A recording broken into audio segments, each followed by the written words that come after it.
My wife asked for space to explore another man. I moved out the next day. I am 34.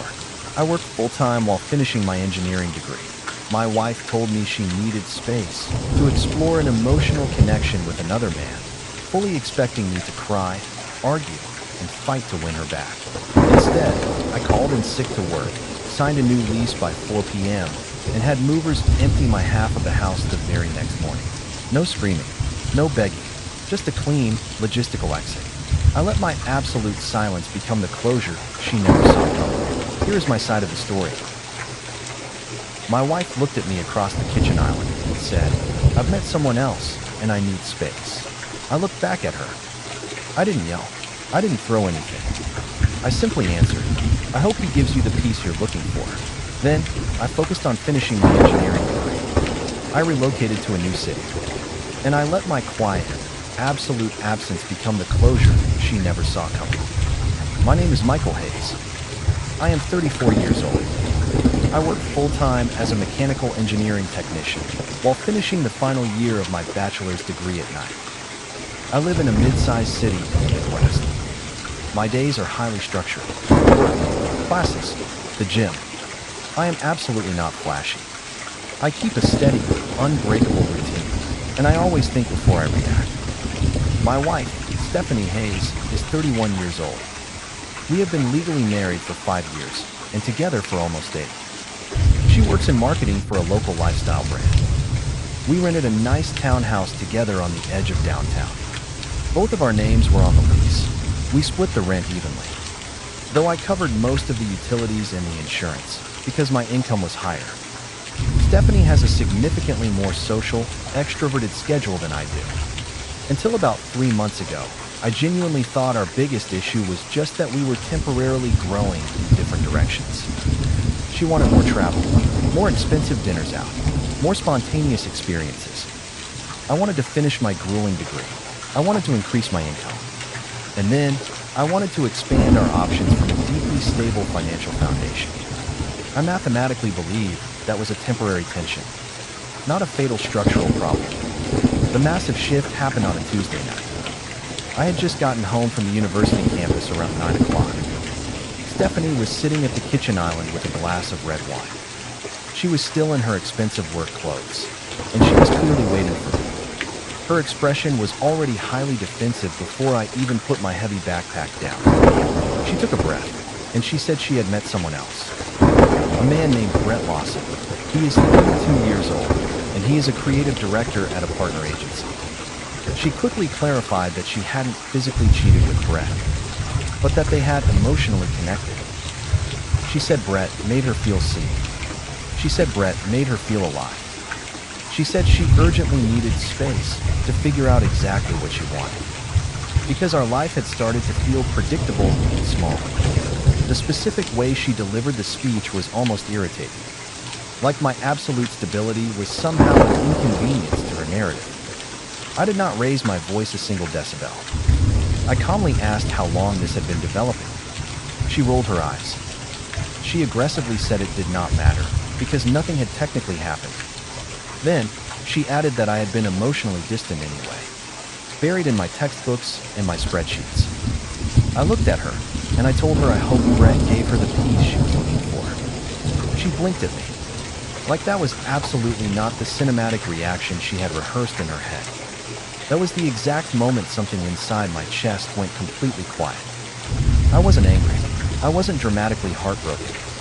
I was just completely clear. For vital context, this was absolutely not a sudden personality change on her part. Stephanie had been acting differently for a while. More guarded with her phone, more highly critical of my structured schedule. Small, cutting comments that sounded harmless, but carried a lethal edge. You never have time for anything spontaneous anymore. You are always so tired. You used to be significantly more fun. I absolutely did not dismiss those comments when she made them. I had explained my timeline to her perfectly clearly. I had exactly 2 semesters left. Once I finished, my income would increase significantly. The brutal grind was entirely temporary. I had asked her directly, months ago, if she felt neglected. She said no at the time. She said she understood the mission. She said she was proud of me. So, when she sat there that Tuesday night and told me she had met a man who magically made her feel alive, it was absolutely not just about raw attraction. It was about comparison. And she made that aggressively clear. Brett is ambitious in a completely different way, she said. He actually enjoys his life. He does not treat every single year like a waiting room. That was her exact tone. Not remorse, not confusion, almost pure justification. I asked the obvious, logical question. Do you want a divorce? She exhaled loudly, like I was being incredibly dramatic. She said, I said I need space. Why do you always jump to extremes? This is exactly why I cannot talk to you. Everything has to be logical and final. I calmly told her I was absolutely not jumping. I was clarifying the data. I told her that space inside a legal marriage usually means one of exactly two things: repair or exit. I simply wanted to know which direction she was currently leaning.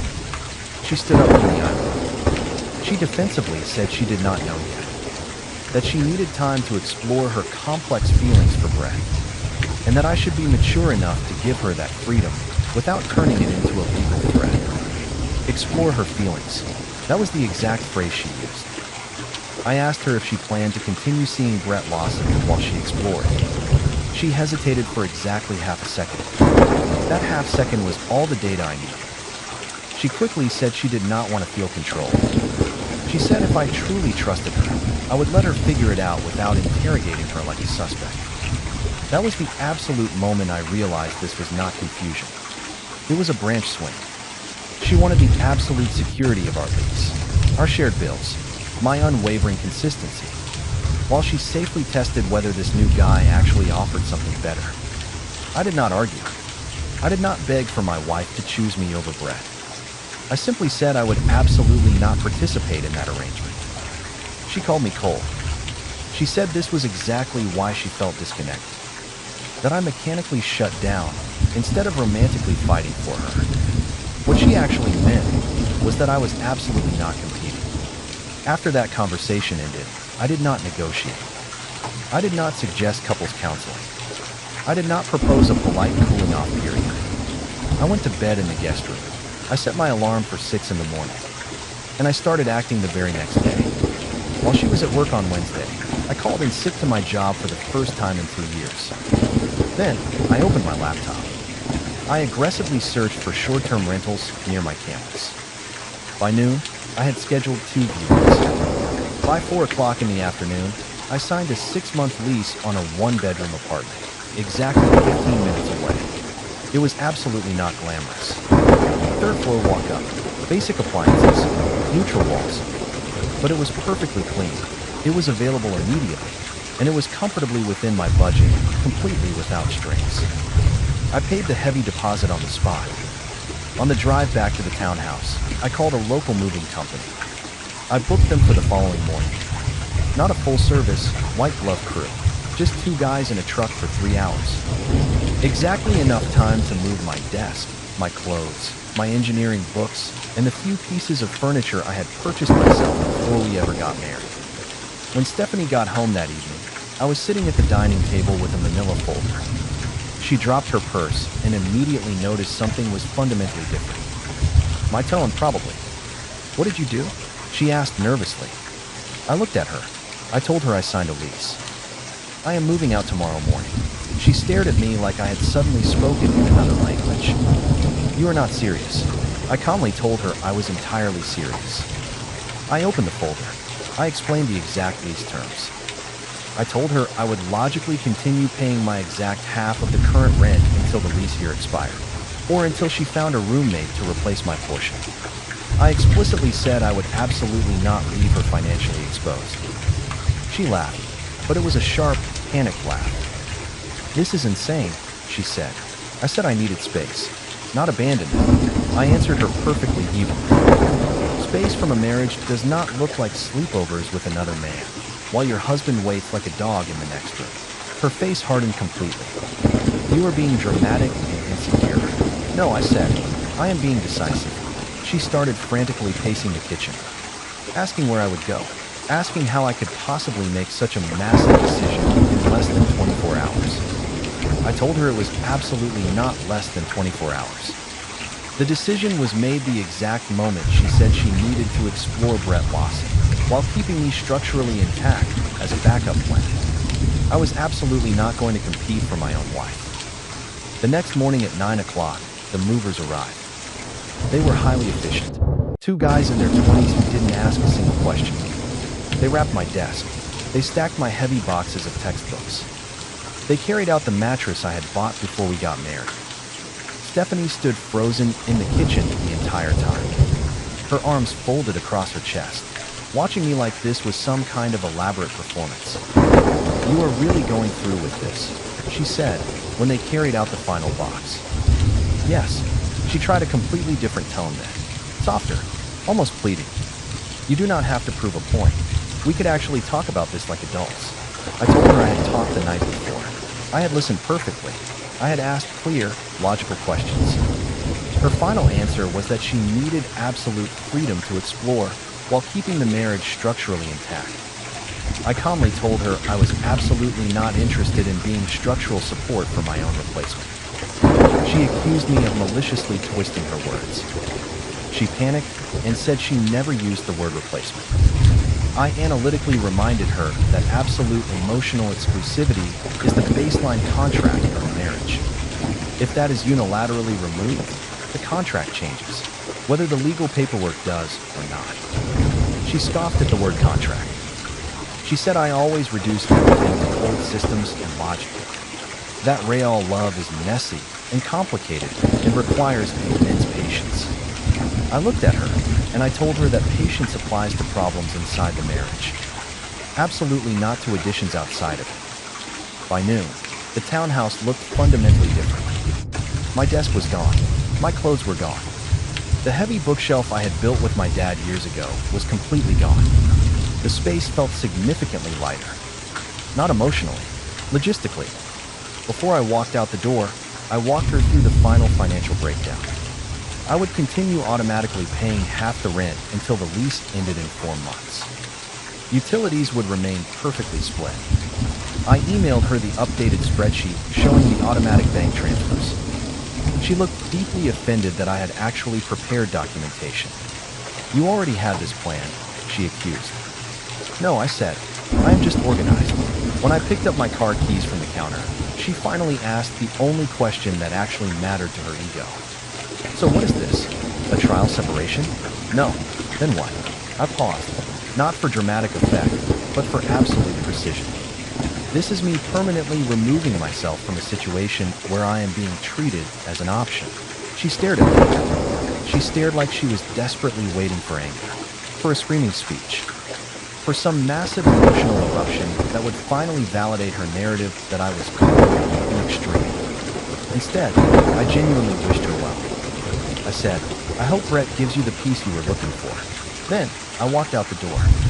That night, in my new, quiet apartment, surrounded by unopened cardboard boxes, I did not text her. I did not check her social media. I did not call our mutual friends to state my case. I opened my laptop, and I finished a complex lab report that was due at midnight. Because if my life was going to fundamentally change, it was going to move forward, not sideways. The first week in the new apartment was incredibly quiet. Not dramatic, not cinematic, just highly structured. I set up my desk the very first night. I had the internet installed the next morning. By day 3, the place looked highly intentional instead of temporary. I kept my exact routine: work, gym, classes, study. Stephanie texted me on day 2. "This feels incredibly extreme. We could have handled this differently." I responded exactly once. "We did handle it. This is the result." She did not reply for several hours. Then, she sent a massive, scrolling paragraph. She said she never actually meant for me to leave. She said she thought I would fight harder for us. That my absolute willingness to simply walk away proved I did not value her enough. That specific part was highly interesting to me. I texted her back. Fighting for someone and competing with someone are absolutely not the same thing. I do the first. I absolutely do not do the second. Over the next week, her messages rapidly shifted tone. First frustration, then defensiveness, then subtle, manipulative blame. You always choose work over us. You made me feel so lonely. If you had been more present, absolutely none of this would have happened. I did absolutely not argue point by point. I responded exactly once more, and I kept it entirely contained. If you felt lonely, you could have addressed that directly. Introducing a third person was your choice. I simply responded to that choice. After that, I limited our communication strictly to logistics. Lease payments, mail forwarding, utility bills. A mutual friend texted me around the second weekend, asked if everything was okay. Apparently, Stephanie had told people we were just taking space because I was overwhelmed with engineering school. I did absolutely not correct the narrative publicly. I simply replied, "We are handling it privately." By week 3, something else entirely happened. She stopped texting. Not completely, but the long, emotional messages completely stopped. No more wild accusations. No more desperate attempts to provoke a reaction. Instead, I heard from a colleague that she had been posting significantly more nights out. Expensive wine bars, group dinners, subtle, cropped photos with Brett, his face always mysteriously half out of frame. I did absolutely not check for myself. I did not need confirmation of gravity working. Meanwhile, I heavily increased my study hours. I applied for 2 massive internship opportunities connected to my degree. I updated my resume. I scheduled meetings with professors about graduate programs in other cities. The absolute quiet did something incredibly unexpected. It mathematically sharpened my focus. I was absolutely not reacting to her anymore. I was actively building. About a month after I moved out, she finally called instead of texting. I let it ring once before calmly answering. Her voice sounded completely different, less sharp, significantly more measured. She softly asked if we could meet and talk in person, not about the lease, about us. When she asked to meet, I absolutely did not agree immediately. I analytically asked what the actual purpose was. She said she wanted clarity, that things felt unresolved, that the heavy distance had made her realize she might have overreacted. Might have. I told her that absolute clarity does not require a public coffee shop. There was a long, heavy pause on the line. Then she admitted that she had stopped seeing Brett, that it had absolutely not turned into what she arrogantly thought it would, that he was exciting, but incredibly inconsistent, that he did not actually show up the way she expected a man to. I listened to the entire confession completely without interrupting. Then she said something that absolutely confirmed my initial decision had been flawless. "I did not think you would actually leave. That was the absolute core of the entire experiment." She thought I would posture, argue, compete, and ultimately stay. I told her I absolutely did not leave to manipulate her into missing me. I left because the foundational structure of the marriage had already shifted. She asked, her voice cracking, if there was a path back. I answered her perfectly honestly. There might have been, before you tested the alternative while still married to me. After that, trust permanently changes shape. She desperately tried one more angle. She said marriage is not about perfection, that people make mistakes, that we owed it to 5 years of history to try. I told her I deeply respect effort inside a commitment.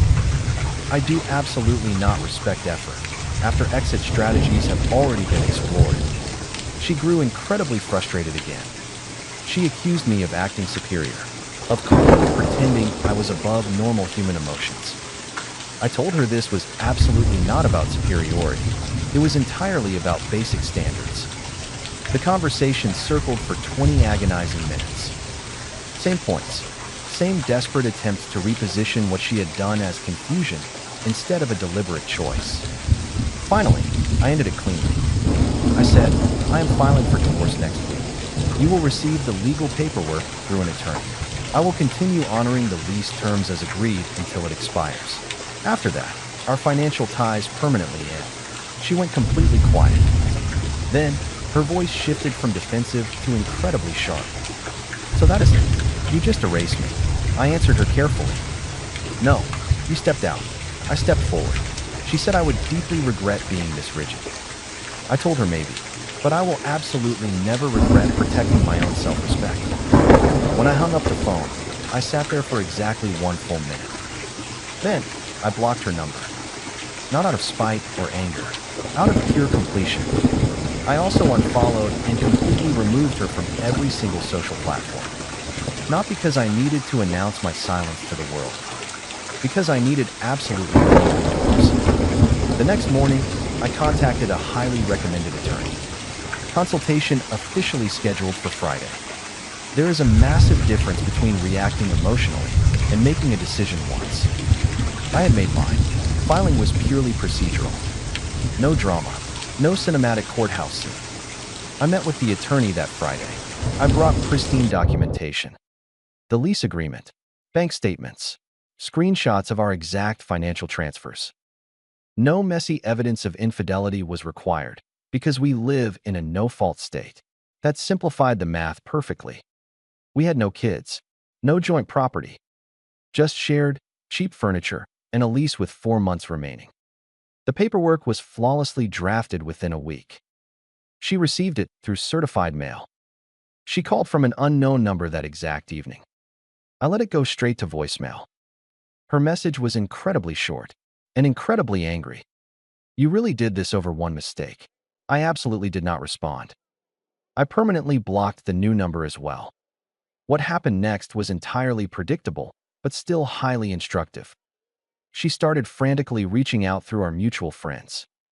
Apparently, she had absolutely not told people the full, ugly story. The comfortable version circulating was that I had become emotionally unavailable because of school, moved out impulsively, and maliciously blindsided her with divorce papers. One friend finally asked me directly if there had been someone else. I answered calmly, with zero emotion. She told me she needed space to explore Brett. I simply removed myself from the equation. That is the exact timeline. I did not embellish.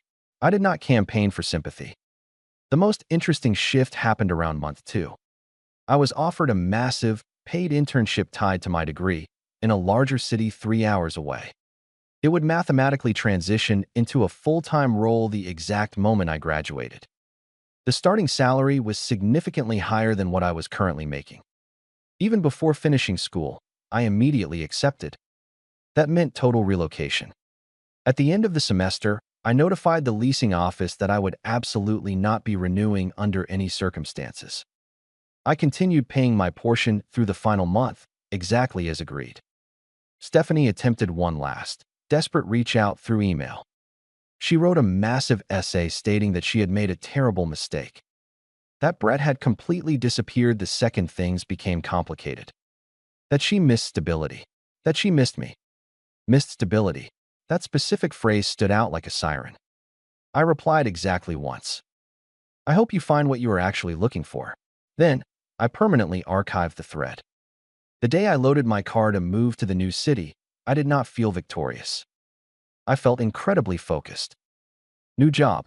Degree completed in 3 months. New apartment already perfectly secured. My quiet, absolute absence from her life had become something she probably never anticipated. Final. After I blocked her, that was truly it. No late-night drunken calls. No long, emotional text essays. No therapy updates. I permanently closed every single direct channel. Phone, social media, messaging apps. If she wanted to legally communicate, it would have to go strictly through the attorneys. And there was absolutely nothing left to negotiate. The divorce moved forward incredibly quietly because we had no shared assets and no children. The process was entirely paperwork. My attorney handled service through formal channels. She signed. I signed. Deadlines smoothly passed. It was purely administrative, not theatrical. A mutual friend reached out exactly once, about a month later. Not on her behalf, just morbid curiosity. He asked if I was really moving cities, or if that was just a temporary power play. I told him it was absolutely permanent. He hesitated, and then he said, "She didn't expect you to go that far." That single sentence confirmed something incredibly important. She had fully expected friction. A debate. A period of miserable limbo, where I hovered nearby while she took her time figuring herself out. She absolutely did not expect a total disappearance. By the time the lease on the townhouse officially ended, I had already been in the new city for weeks. I transferred my final rent payment exactly as agreed. I sent the confirmation to the leasing office. I closed that chapter completely cleanly. There was absolutely no final, tearful meeting to exchange belongings. Anything that mattered to me had already been moved the very morning after I signed the new lease. Anything I left behind was entirely replaceable. The divorce was fully finalized exactly 6 months after she said she needed space. I did not attend the hearing in person. My attorney handled it. When the confirmation email came through, I read it exactly once, and I archived it. No ceremony, no ritual, just a clean, legal end to something that had already ended the exact moment she asked for freedom inside the marriage. My new job transitioned from an internship to full-time significantly earlier than expected. The salary bump was massive, much more than I had mathematically projected when I started school years ago. I signed a 12-month lease in the new city. I upgraded to a slightly better apartment. Still simple, still highly intentional. And here is the exact part that actually matters. I never reached out. Not to check if she regretted it. Not to confirm if Brett stayed or left. Not to prove absolutely anything to her. My quiet absence was absolutely not a tactic. It was a boundary maintained with absolute consistency. People always assume closure requires a long, emotional conversation. Sometimes, closure is just the heavy door closing and never reopening. About 9 months after I moved, I ran into someone from our old circle at an engineering conference. Different city, different context, same familiar face. He looked incredibly surprised to see me. He asked how I was doing. I told him the absolute truth. Good, busy, settled. There was an awkward pause before he finally mentioned her. Apparently, Stephanie had moved out of the townhouse shortly after the lease ended. She took a much smaller place closer to downtown. Brett did absolutely not last more than a few months. According to him, Brett was great at flashy attention, but he was terrible at actual consistency. None of that surprised me in the slightest. What did stand out was something else he said. She really thought you would come back once you cooled off. That arrogant narrative again. That my absolute decisiveness was just a temporary tantrum. That my absence was an emotional game, not a structural reality. He also mentioned that she had started dating again. Quickly, a couple of short, messy relationships. Nothing stable. I absolutely did not feel satisfaction hearing that. Just cold confirmation. When someone is desperately chasing the feeling of being seen, instead of actually building something durable, they almost always confuse cheap novelty with actual depth. After the conference, I walked back to my hotel room and I thought about the timeline. One sentence at the kitchen island. One decision the very next morning. One lease signed within 24 hours. There was absolutely no revenge, no public argument, no dramatic social media statement. Just absolute, forward movement. In the years since that Tuesday night, I had completely finished my degree. I secured a much better job. I relocated to a stronger market. I massively increased my income. I expanded my professional network. I built an entirely new, unshakable routine. I absolutely did not do those things to prove a point to her. I did them because once the massive distraction was permanently removed, the path was entirely clear. I dated casually for a while, slowly, intentionally. No rush to replace. No rush to declare absolutely anything permanent. One thing changed permanently in my algorithm, though. If someone tells me they need space to logically evaluate their alternatives, I absolutely no longer negotiate. Space is not a threat. It is a decision. And I respond to decisions with immediate action. It has been just over a year now. The divorce is finalized. The lease is long expired. The townhouse is someone else's address entirely. Her number has remained completely blocked the entire time. There was absolutely no final apology, no dramatic attempt to win me back, no public fallout, just absolute silence. And that silence did something I do not think she ever anticipated. It forced her to sit entirely alone with the reality that I absolutely did not react emotionally. I recalibrated structurally. A few months ago, I heard through that same mutual contact that she finally mentioned me in conversation. Not angrily, not bitterly, just completely puzzled. She told him she never saw it coming. That specific part makes absolute sense to me. From her flawed perspective, I was predictable, stable, routine-driven. The kind of man who would quietly tolerate immense discomfort for the sake of long-term plans. What she catastrophically misread was the massive difference between patience and passivity. I am incredibly patient with growth. I am absolutely not passive with disrespect. When she said she needed space to explore Brett Lawson, she arrogantly assumed I would argue, that I would compete, negotiate, stay nearby as a reliable backup plan. Instead, I removed myself the very next day. I finished my degree. I relocated. I built an incredible new life entirely without commentary. No revenge posts. No cryptic updates. No public spiral. Just absence. The absolute, quiet kind. And here is the absolute truth I would tell anyone reading this. You absolutely do not need to destroy someone to protect yourself. You absolutely do not need to scream to make your point known. Sometimes, the most definitive, lethal response you can give is simple, unbothered alignment. She wanted space. I gave it fully. She wanted to feel alive. I chose to feel steady. And when the final paperwork was signed, and my life continued moving forward completely without interruption, that became the absolute closure she never saw coming. Not because I actively punished her, but because I left entirely cleanly. That was Michael's side, a man who proved that the ultimate response to disrespect isn't a screaming match, but a flawlessly executed, logistical exit. When Stephanie asked for space to explore an emotional connection with Brett, she arrogantly expected Michael to break down, compete for her attention, and wait around as her safe backup plan. Instead, Michael saw the branch swing for exactly what it was. Without raising his voice, he signed a new lease by 4 p.m., had the movers empty his half of the house the next morning, and permanently removed himself from the equation. He spent the next year finishing his degree, doubling his income, and upgrading his entire life, while Stephanie was left suffocating in the exact freedom she asked for, completely stunned by the silence of a man who refused to play her games. What do you think? Was Michael right to walk away the very next morning without a fight, or should he have tried to repair the marriage before packing his bags? Drop your thoughts in the comments.